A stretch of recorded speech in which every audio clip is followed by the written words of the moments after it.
Sugar patients chapati రోటీ కాకుండా సంతృప్తిగా rice కూడా తినవచ్చు. Doctor rice, sugar free rice, doctor rice, diabetic rice, sugar పెంచని బియ్యం, doctor rice. Welcome to RTV. నేను శివరామకృష్ణ. ప్రధానంగా ఈ న్యాచురల్ అండ్ అన్యాచురల్ కన్సెప్షన్ దీనికోసం doctor Sravanthi gynaecologist, Medicover hospital, women and child hospital నుంచి మనతో పాటు డాక్టర్ గారు ఉన్నారు. డాక్టర్ గారు నమస్తే మేడం. నమస్తే అండి, నేను doctor Sravanthi, obstetrician and gynaecologist at Medicover women and child hospital, Visakhapatnam. Doctor గారు, న్యాచురల్ ప్రెగ్నెన్సీ రావాలంటే తీసుకోవాల్సిన జాగ్రత్తలు ఏమిటి? ఫస్ట్ ఏంటంటే age plays an important role అండి. 20 to 30 ఇయర్స్ మధ్యలోనే ప్రెగ్నెన్సీ ప్లాన్ చేసుకోవడం బెటర్. సో ఆ టైంలో ఏంటంటే ఎగ్ క్వాలిటీతో పాటు ఎగ్ క్వాంటిటీ కూడా బాగుంటుంది కాబట్టి సో 20 to 30 ఇయర్స్ మధ్యలో ప్రెగ్నెన్సీ ప్లాన్ చేసుకోవాలి. అండ్ నెక్స్ట్ కమింగ్ టు ఏంటంటే diet and life style management చాలా ఇంపార్టెంట్. ఎందుకంటే ఈ టైంలో కొంచెం ఒబేసిటీ అనేది ఎక్కువైంది, పీసీఓడి ప్రాబ్లమ్స్ అనేవి ఎక్కువయ్యాయి. సో వీటన్నిటికీ మెయిన్ కారణం ఏంటంటే lifestyle changes. So minimum exercise maintain చేసుకోవడం కానీ, healthy fresh fruits and fresh vegetables ఇవన్నీ మన డైలీ దాంట్లో యాడ్ చేసుకోవడం, దానివల్ల కూడా ఎగ్ క్వాలిటీ అనేది ఇంప్రూవ్ అవుతుంది. సో వాటితో పాటు stress free life plays an important role for natural conception. So ఇంకా ఫోలిక్ యాసిడ్ సప్లిమెంటేషన్ కూడా ఇంపార్టెంట్. ప్రెగ్నెన్సీ ప్లాన్ చేసుకుంటున్నారు అంటే ప్రెగ్నెన్సీకి ఈవెన్ మినిమం 3 months ముందు నుంచి ఫోలిక్ యాసిడ్ సప్లిమెంటేషన్ తీసుకోవడం అనేది చాలా ఇంపార్టెంట్. సో దాంతోపాటు timed inter course. Usually ovulation అనేది ఏంటంటే మనం మెన్స్ట్రల్ సైకిల్లో డే 8 నుంచి డే 20 మధ్యలో ఓవులేషన్ అయ్యే ఛాన్స్ ఎక్కువ ఉంటుంది. సో ఆ టైంలో ఇంటర్ కోర్స్ మెయింటైన్ చేయడం అనేది ఇంపార్టెంట్. Thank you. డాక్టర్ గారు, పెళ్ళైన ఎన్ని నెలలకి ప్రెగ్నెన్సీ రాకపోతే డాక్టర్ని కన్సల్ట్ చేయాలి? Usually after 1 year of marriage with timed intercourse అన్నీ మెయింటైన్ చేస్తున్నా సరే 1 year వరకు చూసుకోవచ్చు natural conception. Even after 1 year కూడా ప్రెగ్నెన్సీ రావట్లేదు అంటే అప్పుడు కంపల్సరీగా డాక్టర్ని కన్సల్ట్ చేయాలి. ఈ టైంలో ఓన్లీ ఫిమేల్ వస్తే సరిపోదు, బోత్ వైఫ్ అండ్ హస్బెండ్ ఇద్దరూ రావాల్సి ఉంటుంది డాక్టర్ దగ్గరికి. ఇద్దరికి ఎవాల్యుయేషన్ అనేది చేయాల్సిన అవసరం అయితే ఉంది. Yeah madam, how to evaluate the problems? Usually ఏంటంటే మనం పూర్వం ఎలా అనేవారు, ప్రెగ్నెన్సీ రాకపోతే ఓన్లీ ఫిమేల్ రోలే మెయిన్గా ఉంటుంది అని ఉంటుంది. కానీ అలా కాదు, బోత్ వైఫ్ అండ్ హస్బెండ్కి ఈక్వల్ రోల్ ఉంటుంది ప్రెగ్నెన్సీ రావడానికి. సో ఇద్దరిని ఎవాల్యుయేట్ చేయాల్సి ఉంటుంది. ఫిమేల్స్కి అయితే ఇంపార్టెంట్గా మెన్స్ట్రల్ సైకిల్స్ అనేవి రెగ్యులర్గా వస్తున్నాయా, ఇర్రెగ్యులర్గా ఉన్నదా అనేది చూసుకుంటాం. ఇన్ కేసు ఆవిడికి మెన్సెస్ సైకిల్స్ అనేవి ఇర్రెగ్యులర్గా ఉన్నాయి అంటే అప్పుడు హార్మోనల్ ప్రొఫైల్ స్కాన్స్ ఇవన్నీ చేయించాల్సి ఉంటుంది.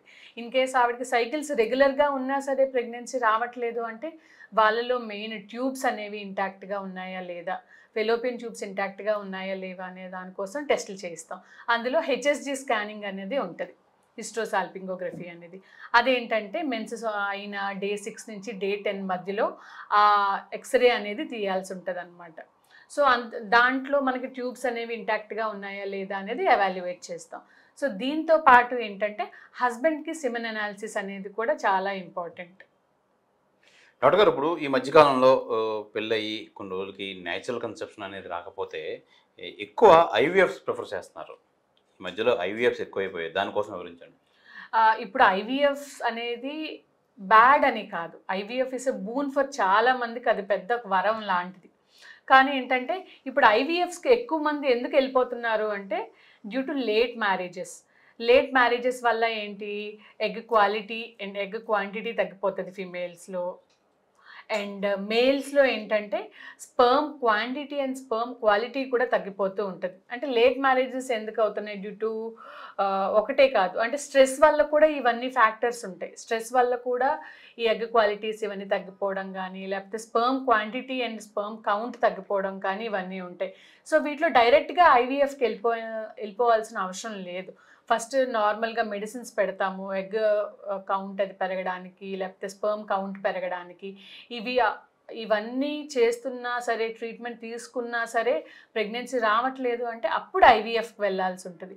కొన్ని కేసెస్ ఉంటాయి డైరెక్ట్గా మేము ఐవీఎఫ్కి పంపించేస్తాం, అవి కొన్ని కేసెస్ మాత్రమే, అందరూ డైరెక్ట్గా ఐవీఎఫ్కి వెళ్ళిపోనక్కర్లేదు. మేడం, ఈ ఐవీఎఫ్ ఎంతవరకు బెస్ట్, ఏం చెప్తారు మీరు? యూజువల్లీ అదే చెప్తున్నాను, ఐవీఎఫ్ అనేది వరం లాంటిది చాలా మందికి. ఎవరిలో అంటే ఇన్ కేస్ అన్నీ బాగుంటాయి, అంటే కౌంట్ బాగుంటుంది, ఎగ్ క్వాలిటీ బాగుంటుంది, గర్భసంచిలో ఏమి అబ్నార్మాలిటీస్ లేవు, అన్నీ బాగున్నా సరే అన్ఎక్స్ప్లెయిన్డ్ ఇన్ఫర్టిలిటీ అంటాం వాళ్ళకి ఇంకా తప్పనిసరిగా ఐవీఎఫ్కే వెళ్ళాల్సి ఉంటుంది. ఇంకా కొన్ని మందులో ఏంటంటే ట్యూబ్స్ బ్లాకేడ్ ఉంటుంది, గర్భసంచి సైజు అన్నీ బాగున్నా, ఎగ్ క్వాలిటీ క్వాంటిటీ బాగున్నా సరే ట్యూబుల్ ఇన్ఫెక్షన్ వల్ల కానీ లేకపోతే ట్యూబ్ బ్లాకేడ్ వల్ల ఏంటంటే వాళ్ళలో ప్రెగ్నెన్సీ న్యాచురల్గా రావడం కష్టం, వాళ్ళకి ఇంకా కన్ఫామ్గా ఐవీఎఫ్కే వెళ్ళాల్సి ఉంటుంది ఆ కండిషన్స్. ఇంకా కొన్ని మందులో ఏంటంటే స్పర్మ్ కౌంట్ నిల్ ఉంటుంది, అసలు మొటిలిటీయే ఉండదు. సో వాళ్ళలో ఇంకా ఎగ్ క్వాలిటీ ఇవన్నీ ఫిమేల్ ఫ్యాక్టర్ ఏం లేకపోయినా మేల్ ఫ్యాక్టర్ ఉంది కాబట్టి, సో మేల్ ఫ్యాక్టర్కి ఇంక మనం ట్రీట్మెంట్ కూడా రెస్పాండ్ అవ్వకపోతే డైరెక్ట్గా మనం వెళ్ళేది ఐవీఎఫ్కే. సో ఇప్పుడు నేను చెప్పేది ఏంటంటే నాట్ దట్ అందరూ ఇంక ప్రెగ్నెన్సీ రావట్లేదు విత్ ఇన్ 1 year ట్రై చేసాం రావట్లేదు డైరెక్ట్గా ఐవీఎఫ్ సెంటర్స్కే కన్సల్ట్ చేయాల్సిన అవసరం లేదు, డైరెక్ట్గా ఐవీఎఫ్కి వెళ్ళాల్సిన అవసరం లేదు. ఫస్ట్ మెడిసిన్స్తో చూసుకొని with lifestyle modification, stress free life ఎంతో కొంత చేసుకొని అప్పుడు ఇన్ కేస్ అవ్వకపోతే మెయిన్ ఫ్యాక్టర్స్ ఉన్నాయి అంటే then your gynaecologist will refer directly to the IVF specialist. Madam పూర్వ రోజులతో పోల్చుకుంటే పూర్వ రోజులు ఎక్కువ న్యాచురల్ కన్సెప్షన్ ఉండేది ఎక్కువ మ్యాక్సిమం, అలాగే ఇప్పుడు ప్రస్తుత రోజుల్లో న్యాచురల్ కన్సెప్షన్స్ తక్కువయ్యాయనే చెప్పాలి. ఏంటి ఇప్పుడున్న టెక్నాలజీకి ఏంటి డిఫరెన్స్ ఏంటి అసలు? ఏంటంటే మెయిన్ ఏజ్ ఫ్యాక్టర్. అప్పట్లో మనకి మ్యారేజెస్ అనేవి బిఫోర్ 30నే 2-3 పిల్లలు ఉండేవారు, ఇప్పుడు అలా కదా after 30 after 35 years they are planning for pregnancy. So it plays a major important role. Age అనేది చాలా ఇంపార్టెంట్, ఎందుకంటే నాట్ ఓన్లీ ఎగ్ క్వాలిటీతో పాటు మేల్ ఫ్యాక్టర్లో కూడా స్పర్మ్ క్వాలిటీ క్వాంటిటీ మీద ఎఫెక్ట్ పడుతుంది ఏజ్. సో అది ఒకటి. ఇంకొకటి లైఫ్ స్టైల్ మేనేజ్మెంట్. అప్పుడులో ఏంటంటే వర్క్ పని తగ్గట్టే తిండి కూడా ఉండేది, ఇప్పుడు దానికి రివర్స్ అయిపోయింది. సో అది హార్మోనల్ ఇంబ్యాలెన్స్ కాజ్ చేస్తుంది. So life style management, diet changes ఇవన్నీ ఇంపార్టెంట్. సో అప్పటికిప్పటికి డిఫరెన్స్ ఏంటంటే ఏజ్తో పాటు ఈ లైఫ్ స్టైల్ మేనేజ్మెంట్ కూడా ఇంపార్టెంట్. మేడం ఇప్పుడు ప్రస్తుతం కొత్తగా పెళ్ళైన వాళ్ళకి న్యాచురల్ కన్సెప్షన్ కోసం ఎలాంటి జాగ్రత్తలు తీసుకుంటారు? తక్కువ ఏజ్లో మీరు అన్నట్టు 35-40 కాకుండా ఒక 25-30 ఏజ్ వాళ్ళకి ఎలాంటి మీ సజెషన్స్ ఇస్తారు న్యాచురల్ కన్సెప్షన్ కోసం? యూజువల్లీ ఏంటంటే స్ట్రెస్ మెయిన్గా ఉండకూడదు, బికాస్ న్యాచురల్ కన్సెప్షన్కి మనం ఏదో చేసేస్తాం అనేది కాదు, అంటే మనం ఏం చెయ్యాలి అనేది కాదు, డైలీ యాక్టివిటీ ఉండాలి, ఫిజికల్ యాక్టివిటీ ఇంపార్టెంట్. దాంతోపాటు ప్రెగ్నెన్సీ ప్లాన్ చేసుకుంటున్నారంటే ఫోలిక్ యాసిడ్ సప్లిమెంటేషన్ తీసుకుంటూ ఉండాలి అండ్ టైమ్లీ ఇంటర్ కోర్స్. ఇవి మెయింటైన్ చేస్తే హెల్దీ హ్యాబిట్స్తో న్యాచురల్ ప్రెగ్నెన్సీ వస్తుంది. అంటే ప్రస్తుత రోజుల్లో వైఫ్ అండ్ హస్బెండ్ ఇద్దరు వర్కింగే, ఈ నేపథ్యంలో ఇది కూడా వన్ ఆఫ్ ది కాజ్ అంటారా? అవును, ఎందుకంటే స్ట్రెస్ కూడా న్యాచురల్ ప్రెగ్నెన్సీ రేట్స్ని తగ్గిస్తుంది. So stress free life maintain చేస్తే న్యాచురల్ ప్రెగ్నెన్సీ వచ్చే అవకాశాలు ఎక్కువ ఉన్నాయి. అంటే ఇప్పుడు మెడిసిన్కి న్యాచురల్ కన్సెప్షన్కి ఏమి డిఫరెన్స్ లేదంటారా? అంటే యూజువల్లీ మేము మెడిసిన్స్ ఏంటంటే ఓన్లీ ఫోలిక్ యాసిడ్ సప్లిమెంటేషన్ వాడమని చెప్తాం ప్రీ కన్సెప్షనల్గా. సో బేబీకి బాగుంటుంది, మదర్కి కూడా బాగుంటుంది ఫోలిక్ యాసిడ్ సప్లిమెంటేషన్తో. అంటే కొన్ని మందికి 1 year తర్వాత కూడా ప్రెగ్నెన్సీ రాకపోతే వాళ్ళలో ప్రాబ్లం చూసుకొని దాన్ని బట్టి మెడిసిన్స్ పెడతాం. అంటే ఎగ్ రిలీజ్ అవ్వట్లేదు టైంకి అన్న వాళ్ళకి కానీ, లేకపోతే పీసీఓడి ప్రాబ్లం ఇప్పుడు ఎక్కువ అవుతుంది. సో పీసీఓడి వాళ్ళలో ఏంటంటే ప్రెగ్నెన్సీ రావడానికి కొంచెం డిలే అవుతుంది. సో వాళ్ళల్లో మేము ఏం చెప్తామంటే along with diet and lifestyle మోడిఫికేషన్తో పాటు మినిమం ట్రీట్మెంట్ ఇస్తామన్నమాట. సో ఎగ్ రిలీజ్ అవ్వడానికి కానీ, అంటే కరెక్ట్ టైంలో రిలీజ్ అవ్వడానికి, సైకిల్స్ రెగ్యులర్ అవ్వడానికి, ఇలాంటి వాటికి ట్రీట్మెంట్ అనేది పెడతాం. సో మినిమం ట్రీట్మెంట్తోనే ప్రెగ్నెన్సీ వస్తుంది వాళ్ళలో. డాక్టర్ గారు, నేచురల్ కన్సెప్షన్స్కి ప్రధానంగా ఫుడ్ అండ్ ఎక్సర్సైజ్ ఎంతవరకు దోహదపడతాయి?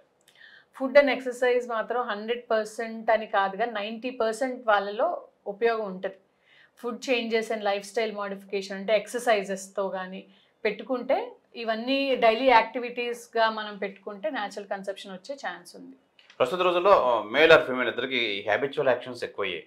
అది హ్యాబిచువల్ యాక్షన్స్ ఎంతవరకు ప్రభావం చూపిస్తాయి? అవి తప్పకుండా అండి. నాట్ ఓన్లీ ప్రెగ్నెన్సీ రావడానికనే కాదు, ప్రెగ్నెన్సీ వచ్చిన తర్వాత కూడా అది మిస్క్యారేజెస్ అవి అవ్వకుండా ఉండాలి అంటే ఈ హ్యాబిట్స్ అనేవి మన లైఫ్ స్టైల్లో అవి అవాయిడ్ చేసుకోవాలి. పూర్వం రోజున మహిళలు వన్స్ నెల తప్పిన తర్వాత ప్రెగ్నెన్సీ స్టార్ట్ అయిన తర్వాత ఎక్కువ కష్టపడకూడదు, ఎక్కువ బరువులు ఎత్తకూడదు అనేవారు. అలాంటిది ఇప్పుడు ఏమంటారు? ఇప్పుడున్న రోజుల్లో మీరు? యూజువల్లీ అది అందరికీ వర్తించదండి, ఒక్కొక్కరికి ఒక్కొక్కలా ఉంటుంది. కొన్ని మందికి ఏంటంటే ఈవెన్ ఎంత వర్క్ చేసినా సరే సర్విక్స్ మీద కానీ బేబీ మీద కానీ అంత ఎఫెక్ట్ పడదు. కానీ కొన్ని మందిలో ఏంటంటే సర్విక్స్ అనేది వీక్గా ఉంటుంది. సో వాళ్ళలో ఏంటంటే 3rd మంత్ 4th మంత్కి వచ్చేసరికి ఆ ప్రెగ్నెన్సీ నిలవకుండా అబార్షన్స్ అయిపోయే ఛాన్స్ ఉంటుంది. సో ఏంటంటే ఎవ్రీ కేస్ని మనం ఇండివిజువలైజ్ చేసుకోవాలి. ఫస్ట్ ఒక ప్రెగ్నెన్సీ కన్ఫర్మ్ అయినప్పటి నుంచి డాక్టర్ని కన్సల్ట్ చేసి తీసుకోవాల్సిన జాగ్రత్తలు పాటించాలి. థ్యాంక్ యూ మేడం, మంచి సజెషన్స్ ఇచ్చారు. అప్కమింగ్ పేరెంట్స్ కానీ లేదంటే న్యూలీ మ్యారీడ్ కానీ మంచి సజెషన్స్ ఇచ్చారు. Thanks a lot. ఇది ప్రధానంగా అసలు ఈ న్యాచురల్ అండ్ అన్యాచురల్ కన్సెప్షన్స్కి ఎలాంటి జాగ్రత్తలు తీసుకోవాలి, ఏ ఆహారం తీసుకోవాలని చెప్పి మనకు చాలా డీటెయిల్గా doctor Sravanthi gynaecologist medical hospital నుంచి మేడం చెప్పారు. మరిన్ని హెల్త్ అప్డేట్ కోసం చూస్తూ ఉండండి ఆర్టీవీ.